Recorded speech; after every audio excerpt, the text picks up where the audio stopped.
রাত্রে রুটির সাথে বেগুন পোড়া হলে আর কি চাই। তো আজকে রাত্রে আমি রুটির সাথে বেগুন পোড়া বানালাম। 3 জন খাবো, 2টো বেগুন পুড়িয়ে নিলাম, কারণ একটা হলে খুবই কম পড়ে যাবে। আমরা বেগুন পোড়া খেতে ভীষণ পছন্দ করি 3 জনেই। তো বেগুন পুড়িয়ে আমি একটা থালা দিয়ে চাপা দিয়ে রাখলাম। এটা আমার মায়ের কাছ থেকে শেখা, তাতে বেগুনটা আরও নরম হয়ে যায়। তারপর আটা মেখে রুটিগুলো একটা একটা করে দিলাম। রুটিগুলো খুব সুন্দর ফুলেছে, প্রত্যেকটা রুটি একদম গোল হয়ে ফুলেছে। আমার মেয়েরা এরকম রুটি ফুললে বলে, মা দেখো পৃথিবী হয়েছে। সত্যিই তাই, রুটিগুলো খুব সুন্দর হয়েছে। আপনারা যেন আবার ভেবে বসবেন না যে আমি রুটি আর বেগুন পোড়ার রেসিপি নিয়ে চলে এসেছি।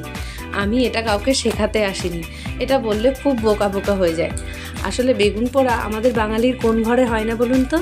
আর বেগুন পোড়ার সঙ্গে রুটি খেতে তো অধিকাংশ লোকেই পছন্দ করে। তো আমি বেগুনগুলো ছাড়িয়ে নিয়ে আমি একটা থালায় সব কিছু রেডি করে নিলাম মাখবার জন্য। কাঁচা পেঁয়াজ কুচি, ধনেপাতা কুচি, কাঁচা লঙ্কা আর টমেটো কুচি, সাথে নুন আর কাঁচা তেল, ব্যাস সব কিছু রেডি। তো বেগুনগুলো আমি বোটাগুলো আগে কেটে নিয়ে তারপর খুব সুন্দর করে সব কিছু মেখে নিলাম। বেগুনের ভিতরে আবার বাঘ ভাল্লুক আছে কি, ওটাও তো দেখে নিতে হবে। তো ভালো করে দেখে নিলাম, না কিচ্ছু নেই, বেগুনগুলো একদম ফ্রেশ ছিল। তারপর সব কিছু মেখে টেখে নিয়ে একদম থালায় বেড়ে নিলাম। রাত্রে গরম গরম রুটির সাথে বেগুন পোড়া, উফ দারুণ খেলাম।